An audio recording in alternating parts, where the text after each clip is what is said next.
I grew up in Africa and always believed that crocodiles and people don't mix. I thought crocs to be cold, instinctive creatures. But now I believe that this image is far from the truth. When you witness the relationship between this crocodile and this man, it will challenge everything you think you know about crocodiles and the natural world itself.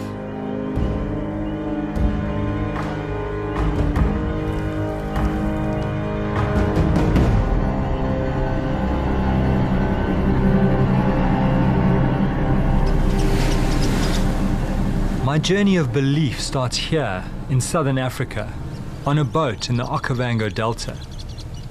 My name is Roger Horrocks, and I was one of the first people to dive underwater with Nile crocodiles. Our expedition led us into a cave system we call the Dragon's Lair. This is the place where Nile crocodiles up to 5 meters long drag their prey.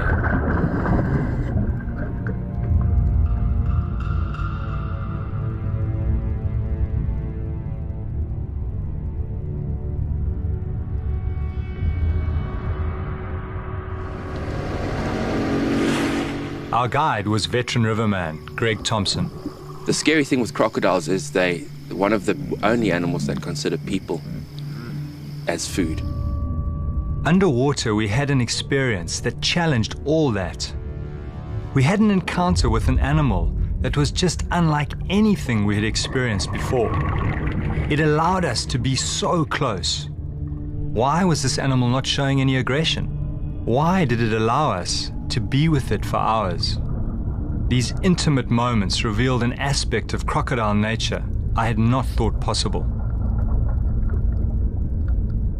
It felt as though the crocodile had invited us into its lair, as if enjoying our presence. And I started thinking, would it be possible for a crocodile to form a bond with a human, an animal we've always thought incapable of feelings?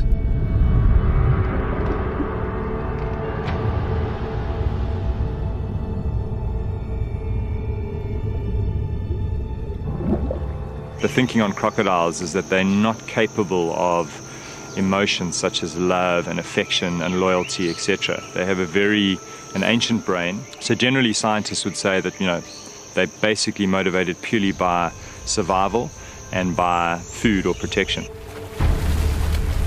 It was strange, and sometimes I think I simply imagined the whole encounter.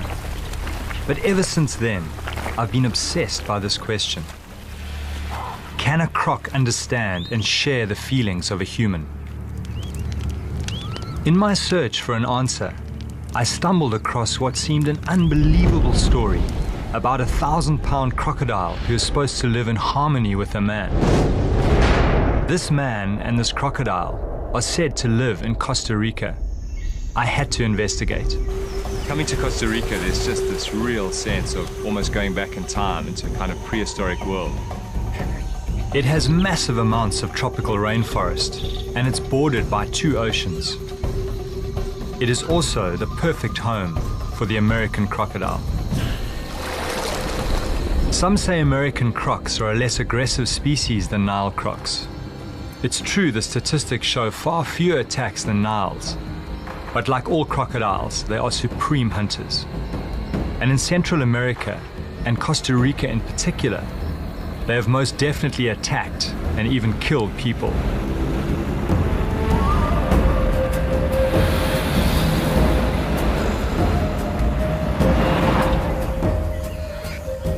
My introduction to American crocodiles starts here, at the Tarcolos River. It's the best place in Costa Rica to see American crocs. They are densely packed, 25 crocs per kilometer. I'm looking for a man called Juan Betreo. He's really well known in these parts because he was actually attacked by a huge crocodile and dragged underwater, and managed to escape by digging his fingers in its eyes. And strangely, for a man who's had this near-death experience with a crocodile, instead of that driving him away, it's actually drawn him to these animals, and he's doing something quite remarkable.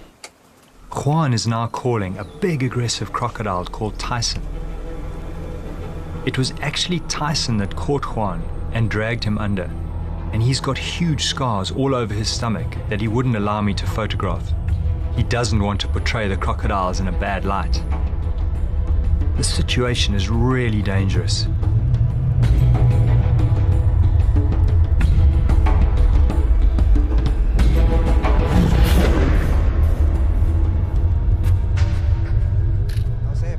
Conocer a la gente que pues todos los cocodrilos no son tan agresivos como a veces parecen.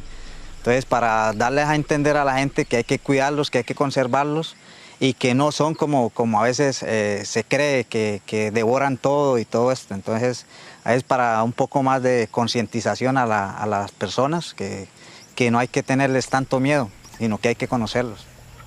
Watching this, it is very clear that these animals are capable of learning. There's an intelligence here. And what I found even more remarkable is that they are wild animals. In other words, they're living in a wild river, they're not dependent. And yet he had the sort of the sense to actually reach down and touch its nose. I mean, how had he found the courage to take the physical intimacy so far?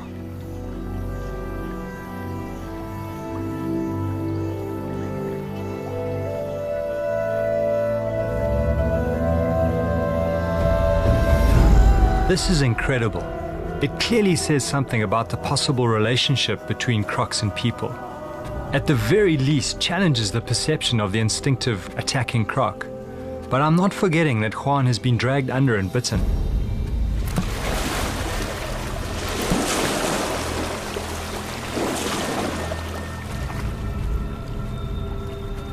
It's hard to imagine more intimacy with a croc. But Juan keeps telling me about Tarzan Chito. He's the man I heard about, who's supposed to swim with a huge croc. Juan told me to travel to the East Coast and find a girl, Jocelyn Aguera. She could introduce me to Chito.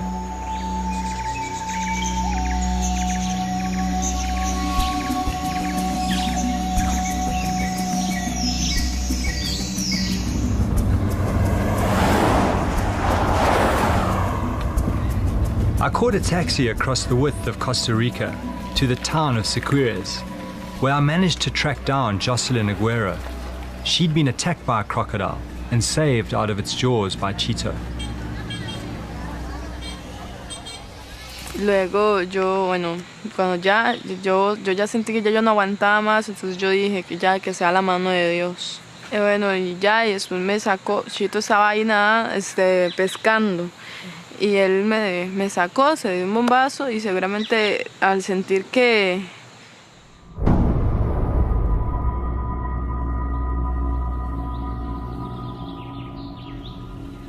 Jocelyn led me to where Chito lived. I was really excited to finally meet Chito. But he hardly came across as the Tarzan that he'd been made out to be. He was a far more gentle, calmer person. I'd been expecting a tougher, macho guy. Chito led me down to the water to meet the crocodile he calls Pocho.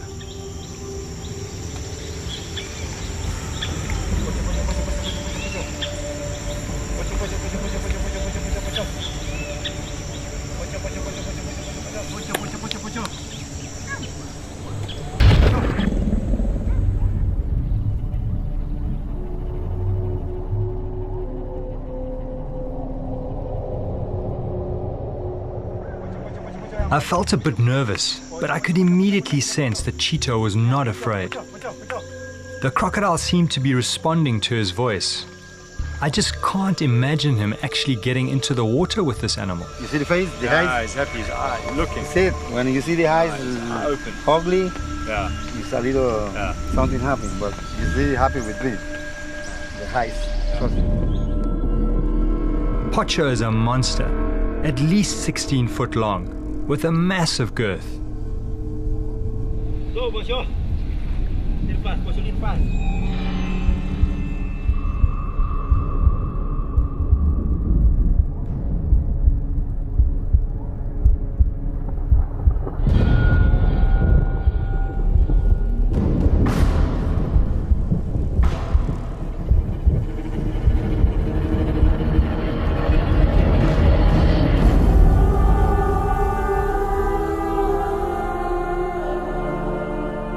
had Chito penetrated the forbidden boundary and joined a giant crocodile in the water? It seemed impossible, but here it was in front of me.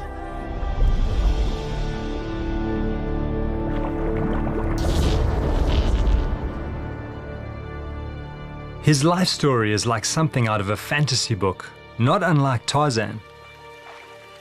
It all started 23 years ago when Chito found a crocodile that had been shot by a farmer for attacking his livestock. With incredible and almost inhuman patience, Chito nurtured this crocodile back to life, sometimes chewing fish in order to encourage the crocodile to eat.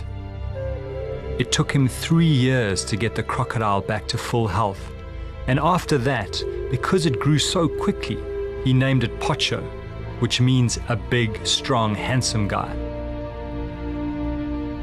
He claimed that during this period of care and recuperation, a really strong bond started to develop between the two of them, something which my research had told me was highly unlikely. I think he don't want to make me never hurt me because we have a 20 years together, and maybe we would have a problem in 3 years, 2 years, and now it's 20 years and nothing. As far as I know, no human has ever swum and touched a huge crocodile in the water and not been attacked. What Pocho is allowing has probably never been seen before in the history of the human-animal world. Yeah, meeting Chito is just like, my strongest impression was almost, it's like meeting a kind of modern day shaman. He clearly has a very, very strong affinity with nature, and he spent a huge amount of time in nature as well. And that passion, that commitment is very, very evident.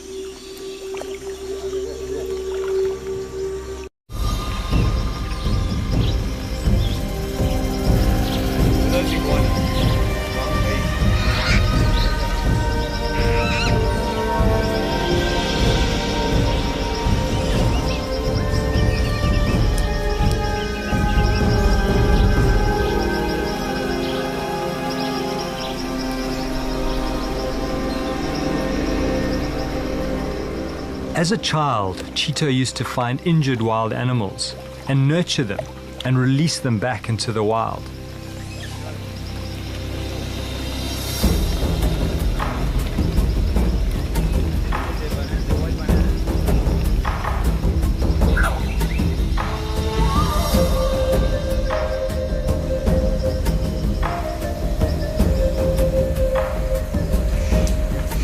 The more I spent time with Chito, the more I realized that he has this incredible sensitivity to animals and wilderness.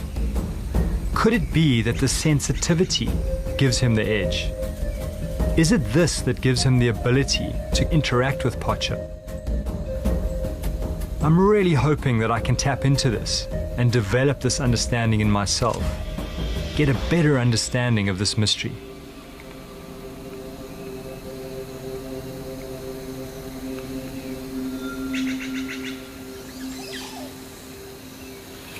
Chito was determined to take me deep into the jungle, to a place that is very special to him and Pocho.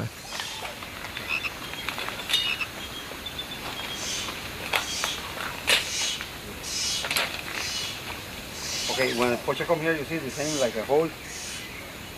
The incredible thing is that once Pocho actually regained his bulk and he started recovering, word got out that Chito had this animal, and of course he didn't have a license for it, so the police came to try and take it away from him, and he brought it to this area. There's a beautiful little pond over there which is very hidden, and basically when the police did come, he would come and stay here and he'd live inside here, so he could be very close to Pocho, and then applied for papers, and then once he got the papers he then felt safe to take Pocho back. My first wife, she left me because I spent so many hours here, so many days with Pocho, so she thinks I'm crazy. How I want to be so many days with animals, and that skinny animal. What the hell are you doing with that skinny animal, she say. And I'm here to save Pocho, because somebody want to take Pocho, so I have to bring him here and spend my time here. So my first wife don't like it. She say I'm crazy, so she go. There was a lot of bats. And this was like my Chito lived in this tree for weeks on end, putting up with the bats and the mosquitoes. And this is where he really lived up to his nickname of Tarzan Chito. my gun. My machete only. I like my wife and I love her, but I think I can't get another Pocho. But I can get another wife. But I can't get another Pocho because it's 1 in a million, and that was like a God give me a bless with Pocho. Now Chito is happily married to his second wife, and they have a young daughter called Shakira. No, nunca, porque Pocho es como un hijo para nosotros y uno nunca se sentiría celoso de un hijo hacia un padre. Son cariños diferentes.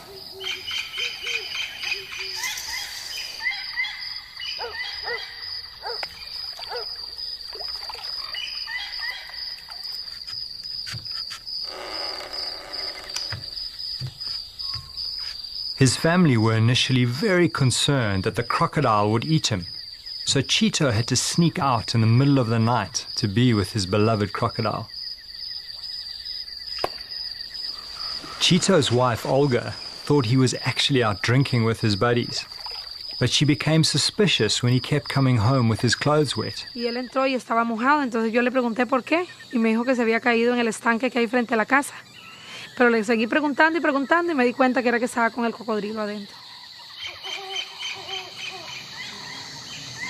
Yo me entrego totalmente a Pocho, el sentimiento mío. I give myself totally to Pocho.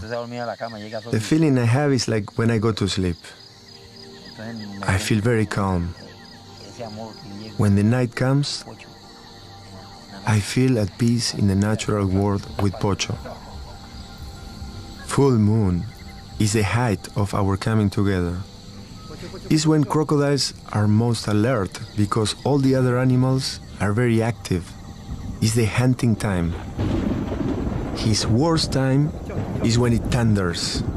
He gets out of the water. I think he knows the lightning is dangerous.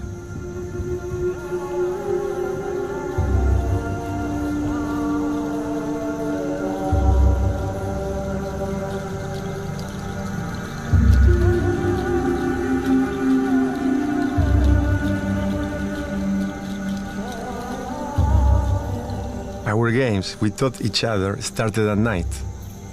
The death roll other crocs used to rip chunks of meat from prey became one of our first games. It was then I realized he could learn and remember. Pocho is so clever.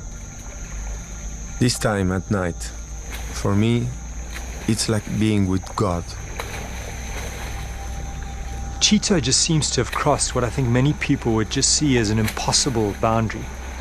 Crocodiles are really aggressive at night. It's when they hunt.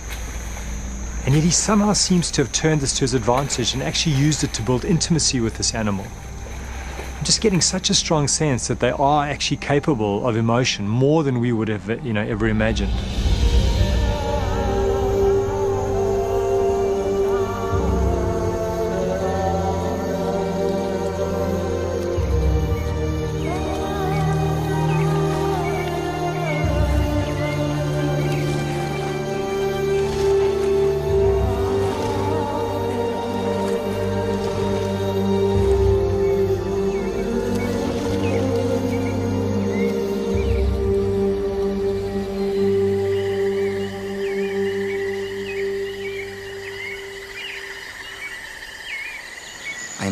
I feel like an animal, so they feel me like a brother, like something. But if I don't feel like an animal, I can't go close to them because I feel they want to think I'm a people and I want to hurt them. Once Pocho was big and healthy again, Chito released him into a nearby river system. Waking up the next morning, Chito couldn't believe his eyes. There was Pocho sleeping on his veranda. After that, he tried releasing him a few times again, but the same thing happened. And so Pocho became part of the family, his daughter Shakira growing up around this huge animal.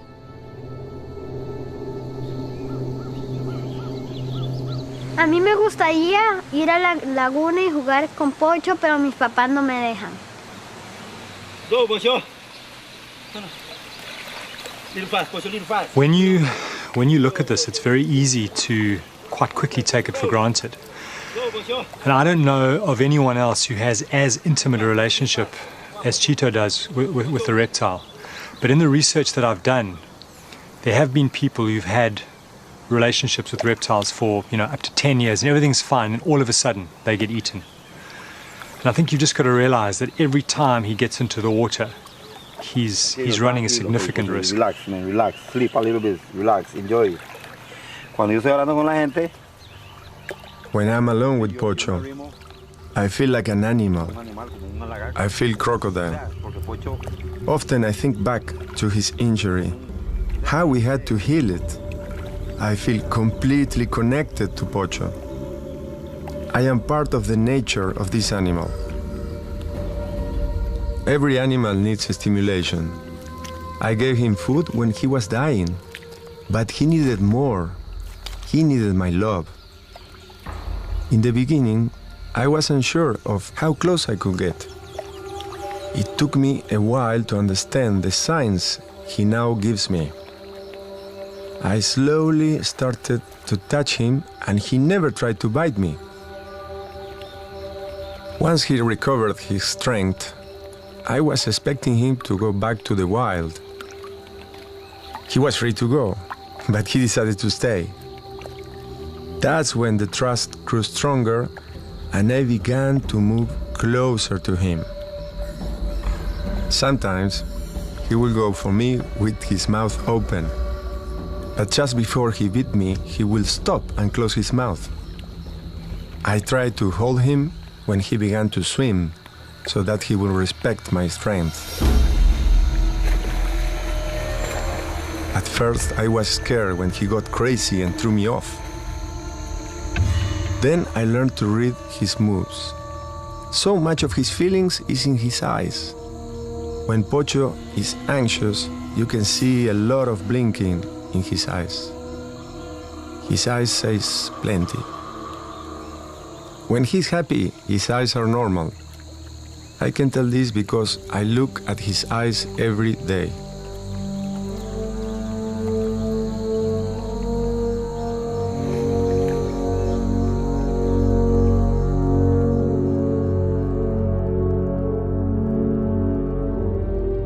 He loves the touch.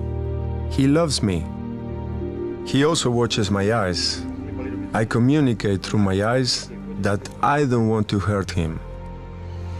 Pocho no me ve a mí hace rato, entonces yo vengo y tal vez vine de San José. Cuando vine con ellos, vengo y me siento con él ahí. Al rato me descanso un rato ahí. El calor de él, yo me siento tranquilo y me acuesto ahí me ruleo un rato con él.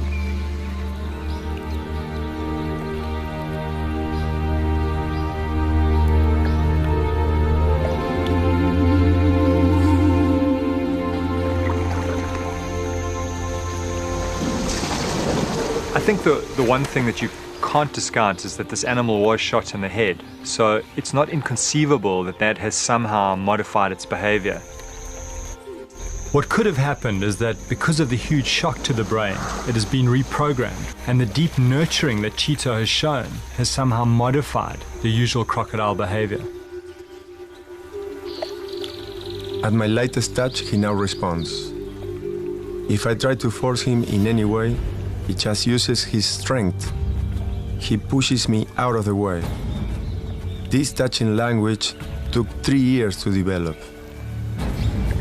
There is another form of communication. You see, crocs can feel a struggling animal from hundreds of meters away. I use the vibration I make with my hands in the water to communicate with him.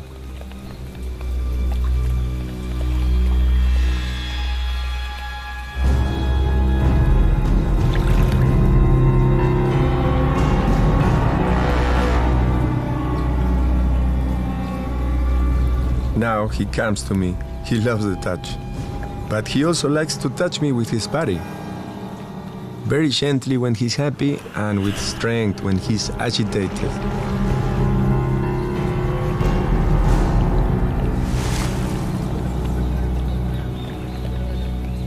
We have this routine of movements we have created over the years, like two dancers. We are in a dance. If I forget one of the moves, he doesn't like it. He won't cooperate. That's when I have to go back and do the movement again. Then he does it much better and he's happy again. I never push him. I only try things twice. If he doesn't do it, I leave him. You can't push a 1,000-pound animal around. When you first see this, you immediately think it's impossible. And then, of course, you start to, as a human being, you try and think of some kind of rational explanation for it. And the first thing that comes to mind, of course, is that it's a feeding dependency. But there are periods of time where he doesn't feed the animal for up to 3 weeks, and yet the animal still comes to him. It still seems to seek out that connection and that interaction with him. When I give him food, I hit him with the fish. So he associates that feeling with biting and eating. When I touch him with my hand, I touch him gently, so that he knows it isn't food and won't bite me. He gets excited when I go in the water. He loves the touch. He loves to play. If I had to go away for a few days, he gets agitated. He waits for me. He doesn't bite me because he respects me.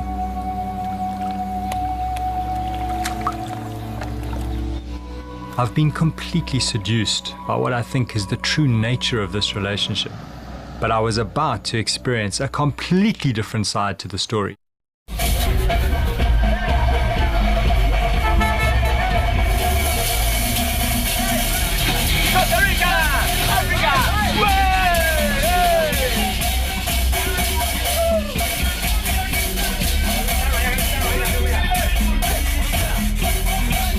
I was suddenly swept up in this musical journey through town, which was actually a way of advertising the show that Chito was going to be performing on Sunday.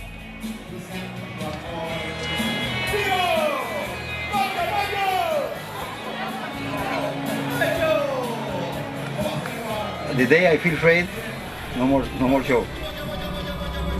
As I watched all these people arrive and a circus-like mood starting to develop, I just felt really uncomfortable on so many levels. There was all this money changing hands, and that leads you to question the motive. It always does. Is he looking after this animal because he loves the animal, or is he just looking to make money?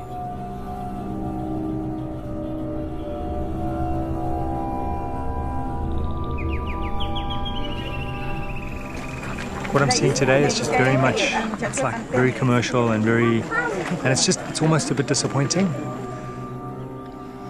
The other thing that didn't sit well with me was Chito dressing up like Tarzan and doing this whole Tarzan act, because it just seems to trivialize the richness of this relationship that I've had access to. Watching the crowd, it's very clear that they are fascinated by what's going on. What's interesting is their way of making sense of it is simply to write Chito off as completely crazy.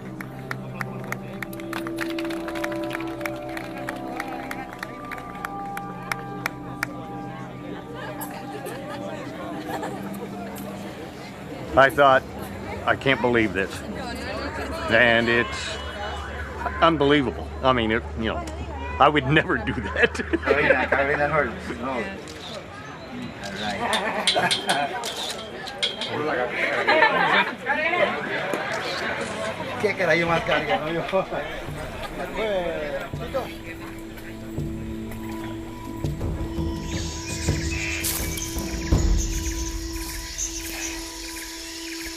When I first saw those pictures of Chito, I immediately had this fantasy of him as being some kind of noble savage with this incredible connection with this animal that I could learn a great deal from. And when I met him, he absolutely lived up to that fantasy on many, many levels. But when I saw that show, I was in many ways just devastated, because it just challenged my whole fantasy of what I thought Chito was and what he represented. And I really struggled with that. I almost almost just wanted to pretend that that wasn't happening.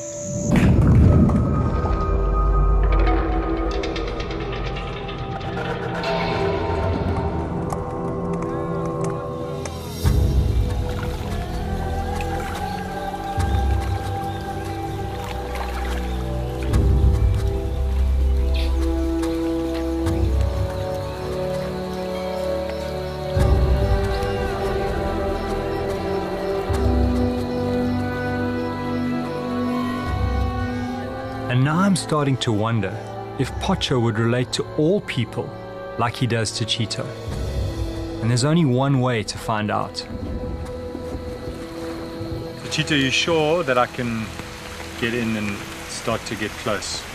Yes, we worked a little bit this morning and the crocodile kind of feel you already. Okay.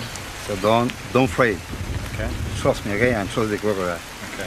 When I say, you stop a little bit. But don't run away, because if you run away, the guy want to think you're afraid and he want to follow you. Okay. So you feel strong and looking face every time. Okay. And a very nice smile.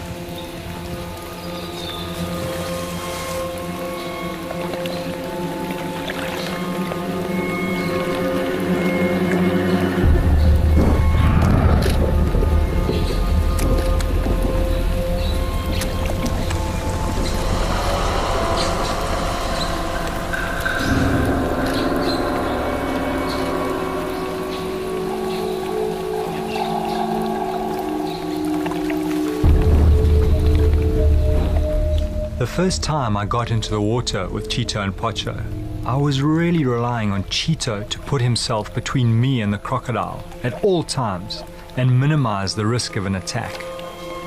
The only other person that got into the water with them had his ribs broken when the animal just lashed out with its tail.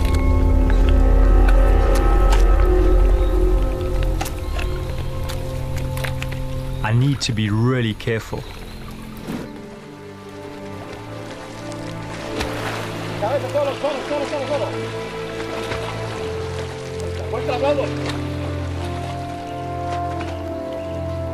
I'm starting to get a richer picture of the language of the crocodile.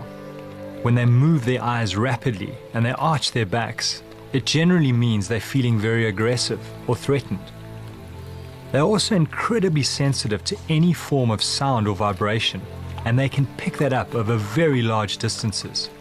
So I need to be very conscious of what I'm doing when I'm in the water. Chito also seems to think that they're incredibly sensitive to smell, and they build up associations with various things in the environment through smell, through pheromones. But it got quite hairy at times where I could sense that crocodile wanting to come in, and I just had to trust his ability to kind of read and manage the situation.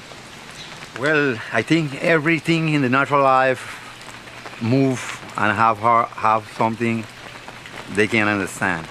But you have to have the direct communication, the chemic. So you want to have it, and you do it with heart, you feel it. If you don't do something good, you don't want to have nothing. So, Pocho, no, tranquilo, Pocho, Pocho. Wow.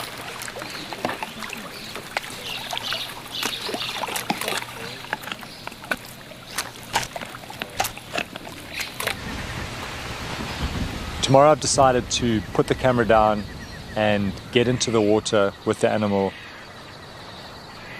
without Chito creating a barrier between me and that animal. I've learned the easy things. I've learned the cues, the arching of the back, the rapid eye movement, the things that you can learn from distant observation. But the critical thing that I need to put into practice and experience is actually trying to influence that animal through my own mental state. And the only way to do that is to actually get in the water and get close to the animal. Yeah, Pocho. So Chito, can the crocodile feel your emotion? I mean, is that important? Very important. That's the way you feel it.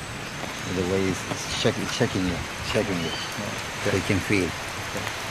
Very special guy. Yeah. The rain is not so good, but this guy good. Okay. Yeah. So you only trust me. Yeah. Feel. I trust you. I need you take off your shirt, because Pocho maybe. Chito wanted me to take my shirt off because the croc is used to him in the water without his shirt. When Chito's working with Pocho, he's constantly talking to him as if he's talking to a human.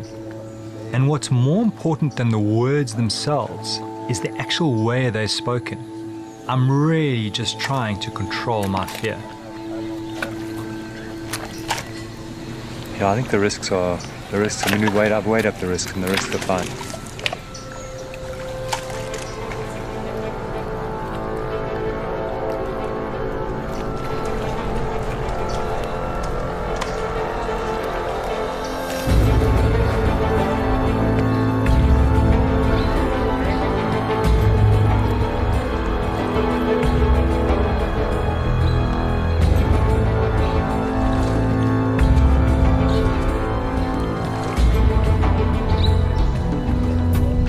As I approached the crocodile and held its tail from behind, he immediately reacted and swam off and started to display very aggressive behavior. He was clearly not happy with my presence in the water. His arched tail in crocodile language indicated he was agitated. And this is interesting because it's clearly the relationship is between the crocodile and Chito. That's where the trust lies. So that's the basis of this entire relationship. I'd been rejected by this crocodile and I was leaving the next day. I just wanted one more chance to see if I could create some kind of connection. Before I met Chito, I would never have considered engaging a 16-foot male crocodile on the surface.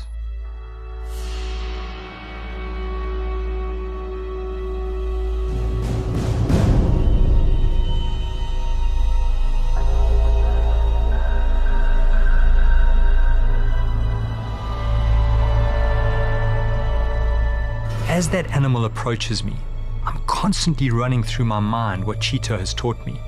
The most critical thing is to just be extremely confident, because without doubt, these animals can pick up if you're scared.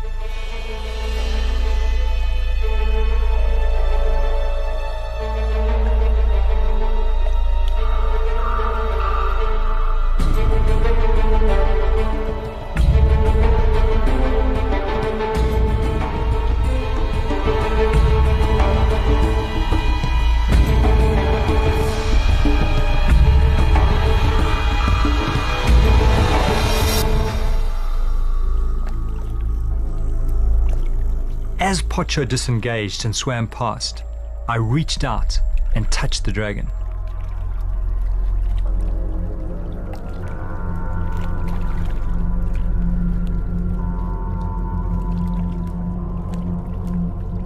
Pocho seemed calm, not reacting to the touch, but then as he came round to circle me again, something changed.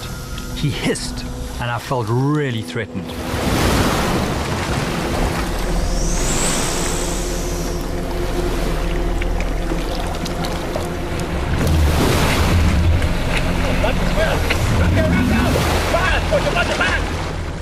You feel vulnerable. I mean, those teeth coming towards you, it's pretty, it's pretty scary. But in my mind, I already had a positive outcome. Estresado, entonces puse la mano en la cola y me hice un toque en la cola ahí como que, y ahí iba. Y el primer tiro sí que iba a explorar, pero el segundo tiro tal vez iba como no a comérselo, pero como decirle que fuera de aquí. O sea, no sé, algo así como que él defendiendo su territorio. Pero ya el segundo tiro sí venía, o sea, no lo vi que venía, desde que venía allá ya venía como muy más loco, ¿entiende? Explíquele eso.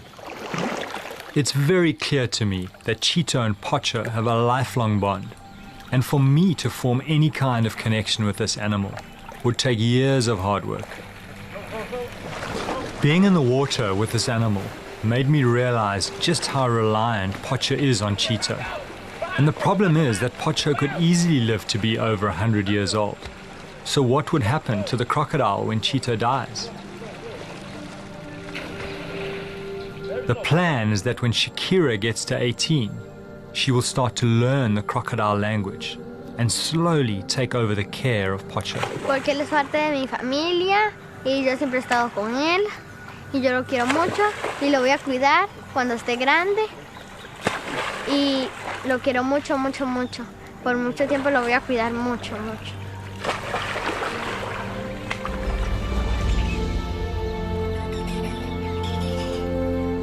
I think what's important here is that there really is a commitment to the lifelong care of this animal.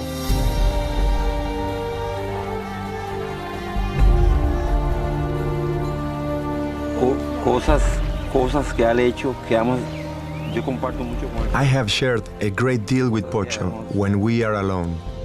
Que él ha hecho hacia mí. Things that he has done to me, nobody has seen them. If I have a problem or a difficult situation, I come to him. I speak to him. I feel that he understands me and he answers me back, like saying, "Be patient. There is a God that knows things, and everything will be all right."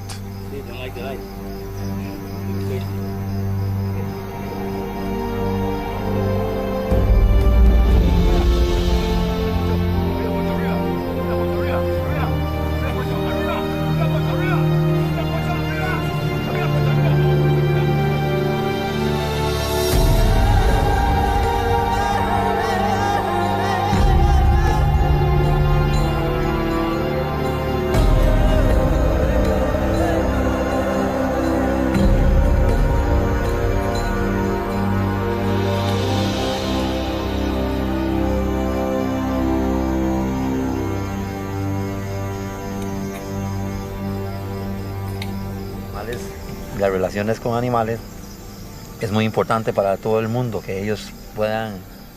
The relationship with animals is very important for all the world. People don't understand, but people like you who are close to nature get it fast. Other people think I'm crazy, and this is why it's so important for you to be here, because that way you can tell the world about my relationship and what it means for me as a human to have this friendship with Pocho.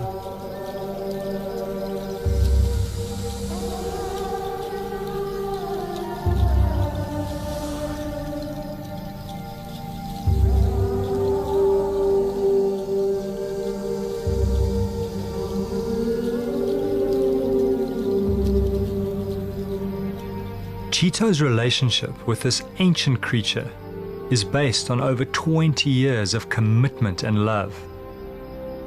Chito has taught me that humans have the potential to form deep bonds with crocodiles.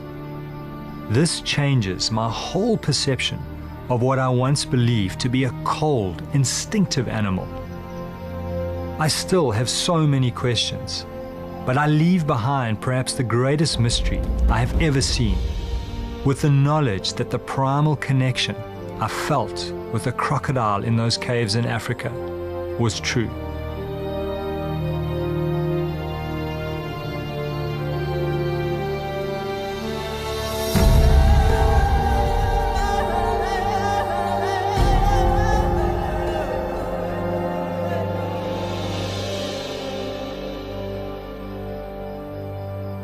And that's where I thought the story ended.